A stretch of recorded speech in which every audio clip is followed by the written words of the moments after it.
Hello students, तो এইবাৰ HS 2027 easy হ'ব নে হাৰ্ড হ'ব সেই কথাষাৰ হয়তো বহুতো ছাত্ৰ ছাত্ৰীৰ মনত আহি আছে। আজিৰ ভিডিঅ'ত আমি এইখিনি কথা ডিসকাস কৰিম যে এইবাৰ কি হ'বলৈ গৈ আছে। এইবাৰ এইচএস 2027 ইজি হ'ব নে হাৰ্ড হ'ব সেইখিনি কথা আমি ডিসকাস কৰিব লাইছো। তেন্তে ভিডিঅ'টো ষ্টাৰ্ট কৰো। এতিয়া সেইখিনি বুজাৰ আগতে আমি এটা কথা বুজিব লাগিব যে আমাৰ যোনটো এক্সাম পতা হয়, যোনখিনি কোৱেশ্চন পেপাৰ পতা হয়, সেইটো তিনটা লেভেলত পতা হয়, ইজি, মডাৰেট আৰু হাৰ্ড। ইজি তোমালোকে হয়তো গম পাইছাই, ইজি মানে একেবাৰে পানী। তোমালোকে যদি অলপ চেপ্টাৰটো যদি অলপ চলপ বুজি পাইছা তেতিয়াহ'লে তোমালোকে এই ইজি কুৱেশ্যন বিলাক কৰিব পাৰিবা। ইয়াত কোনো ধৰণৰ কনচেপচুৱেল কুৱেশ্যন নহয়, ডাইৰেক্ট কুৱেশ্যন থাকিব। তোমাৰ নাম কি, তাৰ নাম কি আছিল, তোমাৰ নাম নহয় বাৰু, তাৰ নাম কি আছিলে, সি ক'ত থাকিছিল, তো তেনেকুৱা ধৰণৰ কুৱেশ্যন বিলাক আহে আমাৰ ইজি কুৱেশ্যনত। আৰু নেক্সট আমাৰ সেকশনটো হৈছে মডাৰেট। তো মডাৰেটত কি হ'ব, ইজি প্লাছ অলপ ডিফিকাল্ট, মানে মিক্স থাকিব। তাত অলপ কনচেপচুৱেল থাকিব, অলপ ইজি থাকিব। কনচেপচুৱেল থাকিব কিন্তু তোমালোকে বুজি পাবা, সোনকালে বুজি পাবা, ধৰা তেনেকুৱা থাকিব। আৰু হাৰ্ডটো তোমালোকে গম পাইছাই। তো হাৰ্ডটো কি হয়, লাইক অলপ যোনে ভালকে ষ্টাডি কৰে, অলপ ডিপ ষ্টাডি কৰে, তেওঁলোকে হাৰ্ডটো পাৰে। এতিয়া যদি আমি চাওঁ যে ইজি কিমানখিনি থাকে, মডাৰেট কিমানখিনি থাকে আৰু হাৰ্ড কিমান থাকে, তো ইজি আমি চাবলৈ গ'লে আমি এটা এক্সামত ধৰা লাইক ইজি বিলাক এনেকে দিয়ে যাতে ছাত্ৰ ছাত্ৰীসকল পাছিং মাৰ্কছটো যাতে ৰাখিব পাৰে, লাইক 30 to 35% তেনেকুৱা থাকে মানে কুৱেশ্যন, য'ত কি হয় যাতে ছাত্ৰ ছাত্ৰীসকলে পাছ কৰি যায়, সেই তেনেধৰণে ইজি বিলাক কাটা হয়। নেক্সট বেছিভাগ ক'ত থাকে, এই মডাৰেট সেকশনটোত বেছিভাগ থাকে। এই মডাৰেট সেকশনটোত কি হয়, তাত যিহেতু হাৰ্ড আৰু ইজি মিক্স থাকে, গতিকে এই সেকশনটোত বহুত কুৱেশ্যন থাকে, যাতে লাইক ইয়াতে ধৰা প্ৰায় তোমালোকে 40 to 50% ইয়াতে থাকিব ধৰা, বা 55% এনেকুৱা থাকিব। আৰু নেক্সট থাকিব হাৰ্ডত।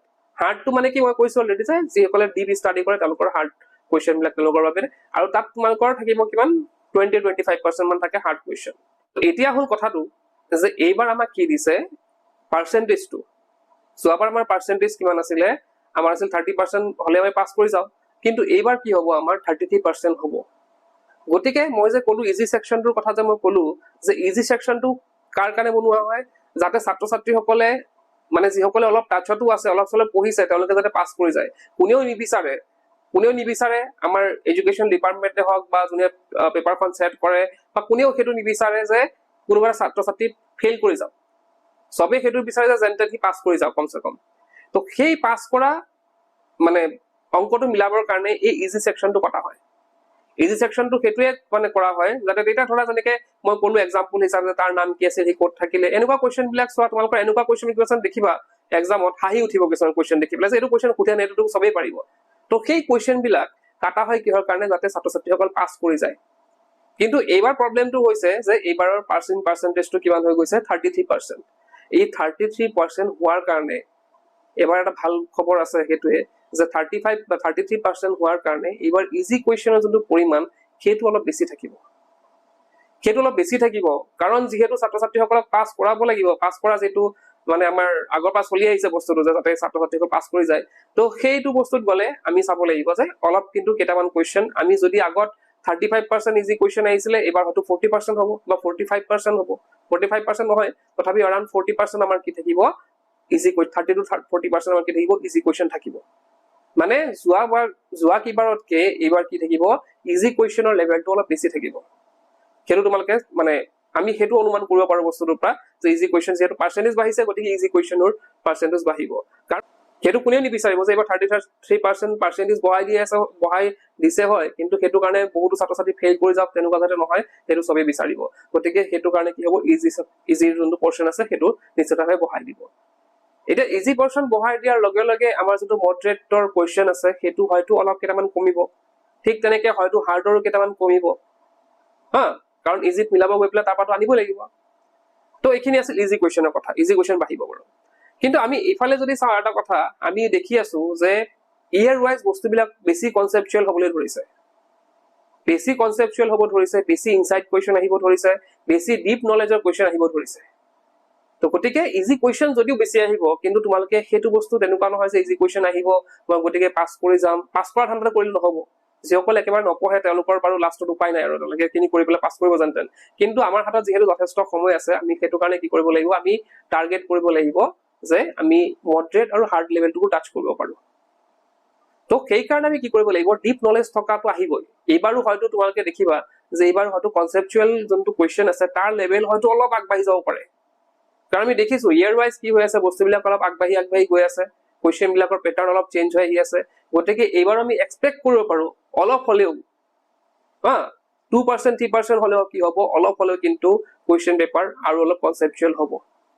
তো সেই দিশৰ পৰা চাবলৈ গ'লে অলপ হাৰ্ডৱাৰ চান্স থাকে, কিন্তু যিসকলে ধৰা ভালকে এজ এ হোল ষ্টাডি কৰিব তেওঁলোকৰতো কোনো প্ৰব্লেমে নাই। তো আমি যদি চাওঁ এতিয়া 2027টো কি হ'ব যদি আমি কথা কওঁ, তো 2027ৰ এক্সামটো কি হ'বলৈ গৈ আছে, ইজি সেকশনত বেছি আহিবলৈ, মানে ইজি সেকশনত কি হ'বলৈ গৈ আছে, কুৱেশ্যন বেছি আহিব। গতিকে ছাত্ৰ ছাত্ৰীসকলৰ স্ক'ৰ কৰাটো ভাল হ'ব, তেওঁলোকৰ স্ক'ৰ কাৰ্ডটো বা তেওঁলোকৰ যোনটো মাৰ্কশ্বিট আছে তেওঁলোকৰ মাৰ্কছ বিলাক বঢ়াবলৈ ভাল হ'ব। এবাৰ বহুতে হয়তো আগতে 35 পাইছিলে, 40 পাইছিলে, এইবাৰ হয়তো তেওঁলোকে 50 ধুনীয়াকে ইজিলি 50 পাই যাব। মানে 35 40 পোৱা ষ্টুডেণ্টে এইবাৰ কি হ'ব, 51 পোৱা ইজিলি পাই যাব। কিন্তু যিসকলে অলপ ডিপ ষ্টাডি কৰিব, যিসকলৰ মন থাকে যে মই 80 90 পাম, তেওঁলোকে অলপ ডিপ ষ্টাডি কৰিব লাগিব। আৰু ডিপ ষ্টাডি কৰিলে আমি অলপ কনচেপচুৱেল যদি ভালকে পঢ়ো, কনচেপচুৱেল কুৱেশ্যন বিলাক ক্লিয়াৰ কৰি ল'ব লাগিব। আৰু কনচেপচুৱেল মই বাৰে বাৰে কৈছো যে কনচেপচুৱেল কুৱেশ্যন বিলাক এইবাৰ হয়তো এটা ষ্টেপ আগবাঢ়িব পাৰে, আৰু সেইটো কাৰণে আমি অলপ ডিপ নলেজ লৈ পেলাই এক্সামত যাব লাগিব। আৰু যিসকলে কনচেপচুৱেল কুৱেশ্যন বিলাক ক্লিয়াৰ কৰিব পাৰিব তেওঁলোকেও কিন্তু টাচ কৰিব পাৰিব, মানে হাৰ্ড লেভেলটো টাচ কৰিব পাৰিব, মডাৰেটটো টাচ কৰিব তেওঁলোকে, লগতে হাৰ্ড লেভেলটো টাচ কৰিব পাৰিব। তো এইবাৰ আমি যদি কওঁ, এক কথা যদি আমি কওঁ HS 2027 কেনেকুৱা হ'ব, HS 2027 ইজি আৰু হাৰ্ডৰ মিক্স আপ হ'ব। কিন্তু তথাপি ভাল খবৰটো সেইটোৱে যে ইজি কুৱেশ্যন যিহেতু বেছি আহিব, গতিকে ছাত্ৰ ছাত্ৰীসকলৰ কিন্তু মাৰ্কছৰ পাৰ্চেণ্টেজটো কি হ'ব, এইবাৰ ভাল হোৱা দেখা যাব। এইবাৰ ভাল হোৱা দেখা যাব। যিসকলে নপঢ়েতো ফেইল কৰিবই বাৰু, সেইটো পাছ ফেইল থাকিবই, কিন্তু যিসকলে অলপ পঢ়িব তেওঁলোকে কিন্তু ধুনীয়াকে এইবাৰ পাছ কৰি যাব পাৰিব। স্বাধীনতা দিৱস উপলক্ষে আমাৰ যোনটো কোৰ্চ আছে তোমালোকে হয়তো জানাই, আমাৰ ক্লাছ 12ৰ কাৰণে আমি নোটছ প্ৰভাইড কৰো, English, Assamese, alternative English, political science, logic and philosophy, education আৰু ইকনমিক্সৰ। তো এই নোটছ বিলাকৰ পাৰ ছাবজেক্টৰ প্ৰাইচ, ৰিয়েল প্ৰাইচ হৈছে 99, কিন্তু আমি স্বাধীনতা দিৱস উপলক্ষে আমি মাত্ৰ 79ত তোমালোকক দি আছো। তো 79 দি তোমালোকে এবাৰ বাই কৰিলে তোমালোকে আৰু বাই কৰিব নালাগে, গোটেই এক্সাম তোমালোকৰ শেষ হৈ যাব। মানে HS 2027 লৈকে তোমালোকৰ বাই কৰিব নালাগে। এই নোটছ খিনি তোমালোকে পাবা, চেপ্টাৰ যোনবিলাক কুৱেশ্যন আছে সেইখিনি পাবা, লগতে ইনসাইড কুৱেশ্যন পাবা, লগতে প্ৰিভিয়াছ ইয়াৰ ইয়াত আছে। গতিকে তোমালোকে যদি ভাবিছা যে ভাল স্ক'ৰ কৰিম, এটা ভাল প্ৰিপাৰেশ্যন কৰিম, তেন্তে আমাৰ নোটছ খিনি ফলো কৰিব পাৰা। আৰু যোৱাবাৰ যিসকলে HS 2026 দিছিলে তেওঁলোকো কিন্তু এইখিনি নোটছৰ পৰা উপকৃত হৈছে।